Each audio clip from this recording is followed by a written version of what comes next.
Hello guys, in this video I'm going to show you where you can find your statistics on Clash.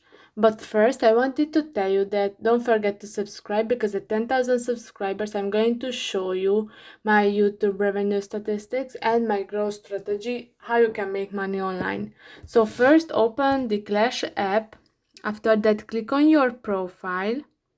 After that, click on the settings at the top right corner, and then you can see that the second option is stats.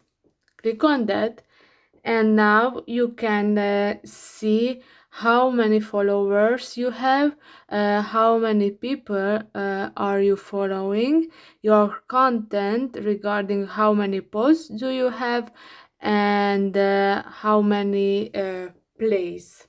So this is where you can check your stats. I hope this video was helpful for you. If yes, please consider subscribing, and see you in the next one. Bye bye.